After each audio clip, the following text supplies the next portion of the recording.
Assalamualaikum warahmatullahi wabarakatuh. Selamat pagi anak-anak. Bagaimana kabar kalian hari ini? Ibu harap semuanya sehat selalu ya. Nah, sebelum kita memulai pembelajaran kita pada pagi kali ini, kita berdoa terlebih dahulu agar pembelajaran yang akan kita laksanakan dapat berjalan lancar dan kita mendapatkan ilmu yang bermanfaat. Berdoa dimulai. Berdoa selesai. Anak-anak, pastikanlah dahulu bahwa kalian sudah menyiapkan buku dan alat tulis kalian. Untuk mempersingkat waktu, mari kita lanjut saja pada materi kita, yaitu tentang bab 2, tentang kedudukan dan fungsi Undang-Undang Dasar Negara Republik Indonesia tahun 1945 dalam sistem hukum nasional. Apakah Undang-Undang Dasar itu penting bagi bangsa kita? Apa ada yang bisa menjawab? Ya, benar sekali. Undang-Undang Dasar itu penting bagi bangsa Indonesia. Kenapa? Karena Undang-Undang Dasar diperlukan untuk mengatur jalannya pemerintahan. Jika suatu negara tidak memiliki Undang-Undang Dasar, dapat dipastikan akan terjadinya banyaknya pelanggaran hak asasi manusia. Nah, kalian bisa membayangkan sendiri bagaimana Indonesia jika tidak memiliki Undang-Undang Dasar, maka negara kita akan banyak mengalami kasus-kasus pelanggaran hak asasi manusia. Selanjutnya, Ibu akan menjelaskan tentang hukum dasar dan konstitusi. Hukum dasar adalah aturan-aturan dasar yang dipakai sebagai landasan dan sumber hukum bagi berlakunya suatu hukum. Selanjutnya, sedangkan apa itu konstitusi? Yaitu adalah segala ketentuan dan aturan tentang ketatanegaraan atau undang-undang dasar dan sebagainya pada suatu negara. Dengan demikian, konstitusi adalah hukum dasar yang dijadikan pegangan dalam penyelenggaraan suatu negara. Indonesia memiliki konstitusi yang dikenal dengan Undang-Undang Dasar Negara Republik Indonesia tahun 1945. Nah, dapat disimpulkan bahwa konstitusi itu merupakan undang-undang dasar yang berlaku pada suatu negara. Indonesia sendiri memiliki konstitusi, yaitu adalah Undang-Undang Dasar Negara Republik Indonesia tahun 1945. Konstitusi dibagi lagi menjadi dua bagian, yaitu konstitusi tertulis dan konstitusi tidak tertulis. Apa itu konstitusi tertulis? Yaitu adalah konstitusi yang dituangkan dalam sebuah dokumen formal dan yang pastinya sudah disahkan. Sedangkan apa itu konstitusi tidak tertulis? Yaitu adalah konstitusi yang tidak tertulis merupakan konstitusi yang tidak tertuang dalam dokumen formal. Nah, untuk contohnya, konstitusi tertulis tersebut adalah Undang-Undang Dasar Negara Republik Indonesia tahun 1945. Itu merupakan contoh dari konstitusi yang tertulis. Sedangkan untuk konstitusi tidak tertulis, itu kita bisa lihat salah satu contohnya adalah pidato kenegaraan Presiden Republik Indonesia setiap tanggal 16 Agustus di depan Dewan Perwakilan Rakyat. Kedudukan Undang-Undang Dasar Negara Republik Indonesia tahun 1945. Undang-Undang Dasar tahun 1945 menempati kedudukan yang tertinggi dalam hierarki peraturan perundang-undangan di Indonesia. Nah, jadi Undang-Undang Dasar Negara Republik Indonesia tahun 1945 itu merupakan peraturan yang paling tinggi di atas peraturan-peraturan lainnya. Dengan demikian, segala peraturan perundang-undangan di bawah Undang-Undang Negara Republik Indonesia tahun 1945 harus dilandasi dan berdasarkan Undang-Undang Dasar Negara Republik Indonesia tahun 1945. Peraturan perundang-undangan tersebut tidak boleh melanggar tidak boleh melanggar dari Undang-Undang Dasar Negara Republik Indonesia tahun 1945. Jadi mereka harus tetap berpedoman pada Undang-Undang Dasar 1945. Selanjutnya, sistematika Undang-Undang Dasar Negara Republik Indonesia tahun 1945.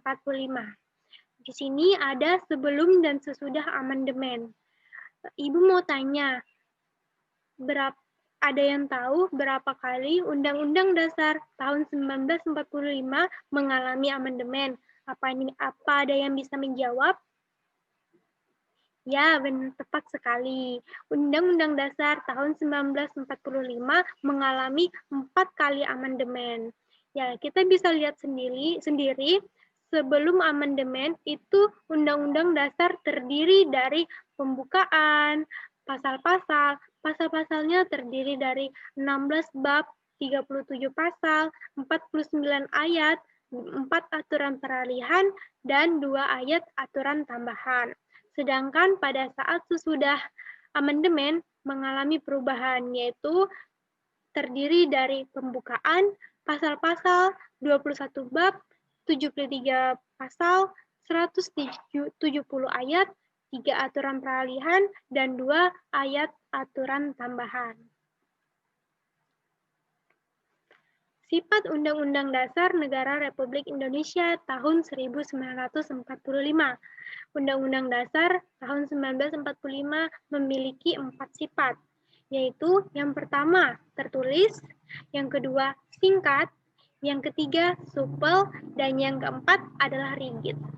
Tertulis maksudnya apa? Yaitu suatu peraturan yang tercantum secara jelas dan menjadi sumber hukum yang mengikat bagi warga negara Indonesia. Sedangkan singkat maksudnya apa? Undang-Undang Dasar tahun 1945 memuat aturan-aturan pokok bagi penyelenggaraan negara.